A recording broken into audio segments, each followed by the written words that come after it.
This is Josh Friedman back in Kyiv, Ukraine, where today I'm standing in front of a monument that serves as a memorial to an event that Ukraine recognizes as genocide. And just yesterday, Ukrainian President Petro Poroshenko was discussing that incident on the world stage. I will be getting into that momentarily, but first I will be delving into the news that has been taking place this week in Ukraine.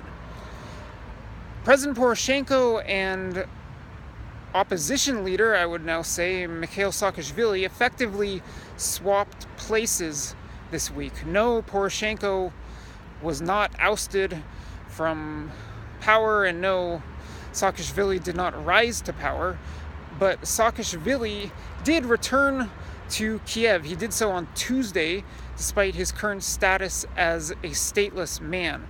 Saakashvili gave a brief press conference and greeted supporters on Tuesday outside the presidential administration, go figure, here in Kyiv, in which he demanded all of the documents on his citizenship case.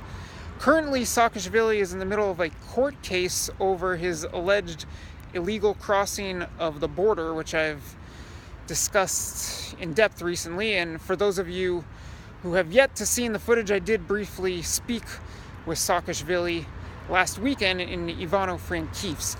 Anyhow, Saakashvili is awaiting a ruling in his court case, which could be as soon as tomorrow. He appeared in court, I believe, on Monday over the border crossing issue.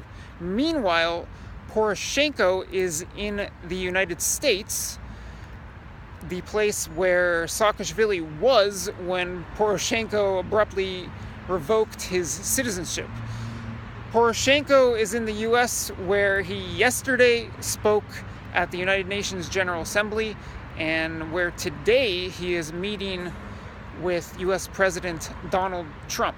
During his speech yesterday at the General Assembly, Poroshenko talked in depth about Ukraine's issues with Russia, Ukraine's present issues with Russia, which I will be getting into in a bit, but I'd like to note that he also discussed a long-standing dispute between Ukraine and Russia that dates back to 1932 and 1933, back in Soviet times, when Stalin's Soviet Union imposed a deadly famine upon Ukraine.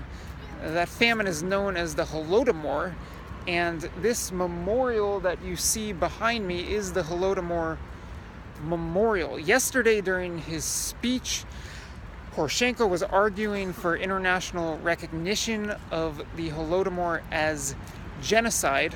According to the official estimate, 7 to 10 million Ukrainians starved to death during the famine, although the numbers could have been significantly higher than that. To give you a brief explanation of the famine, I'm going to take you up closer to the memorial. The main part of the memorial is that candle-shaped structure behind me, but right up here you can take a look at this statue of a young girl, and if you look closely in her hands, she is grabbing a hold of wheat. And that is very significant because during the famine, it was made a crime for Ukrainians to keep any of the wheat that was left over after the harvest on their collectivized farms. It's now recognized, the Holodomor is now recognized by some countries as genocide, but not by most countries, and Poroshenko is pushing for that to change. But like I said, most of his speech yesterday in New York was devoted to Ukraine's current issues with Russia, and there is a war, another very deadly occasion in the relations between Ukraine and Russia going on at the moment. That's still going on in the Donbass in far east of Ukraine, where more than 10,000 people have been killed over the past few years.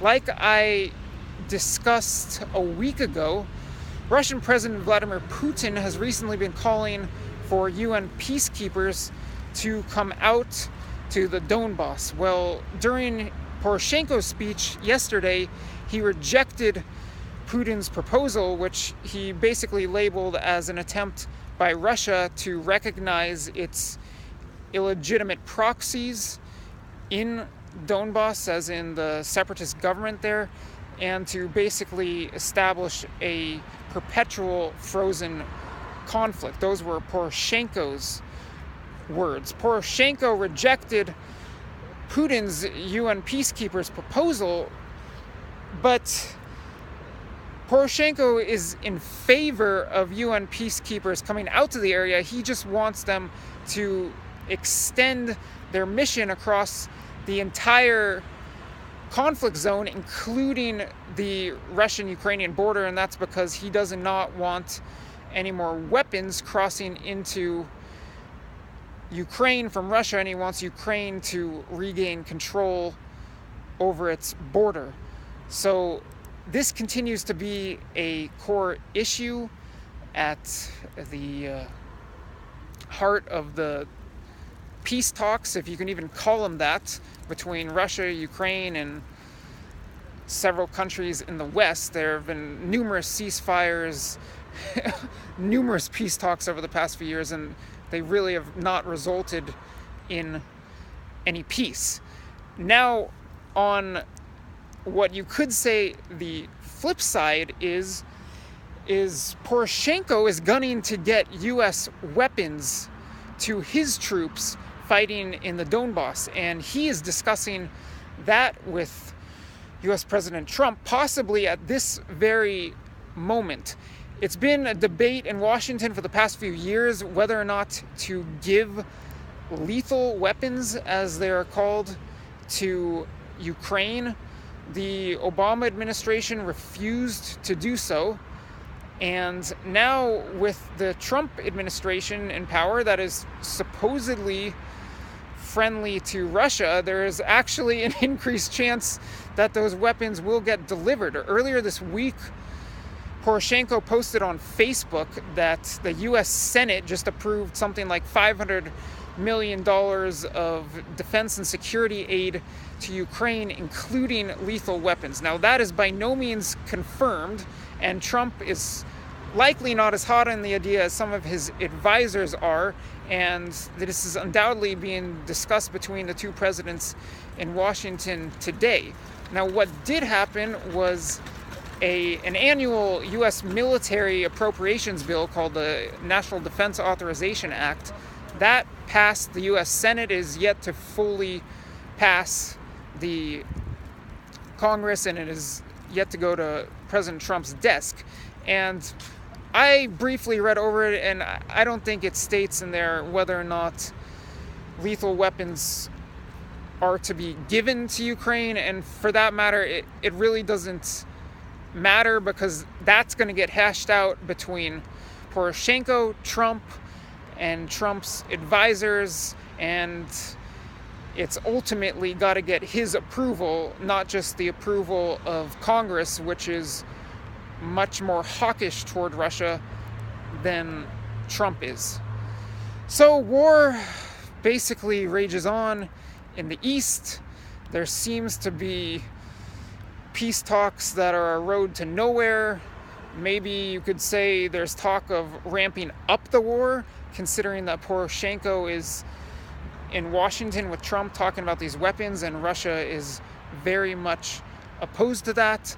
This is an opportunity for me to give you a glimpse into some of the conflicts past and present between Ukraine and Russia, and to give you a look at a very lovely location here in Kyiv. Unfortunately, you're not looking at what's just beyond this monument, which is a hillside above the Dnieper River. It's a very lovely setting all throughout this park, which is a memorial park There is just over here an obelisk that's signifying the tomb of the unknown soldier for all of the World War II deaths that occurred here in Ukraine, and there's some other smaller memorials for World War II and Soviet issues, but this one certainly stands out at the moment because of some of the events that have been happening this week. So I'm glad that I had this opportunity to present that to you while discussing some of this week's news in Ukraine. I will be staying in Kyiv for almost the entire week. There is a conference coming up on Saturday that should be interesting, and I hope to get you to see an interview or two from some of the speakers, and I will withhold who and what that will be until then. And then I will be making my way back down to the south, but possibly taking a stop in a couple cities east or maybe even northeast of here before then. So those are some of the things to look forward to on the rest of my trip in Ukraine. I should be here for the rest of September. Thank you very much for watching. If you happen to be Jewish, I want to wish you a very happy New Year, Shana Tova Umetuka.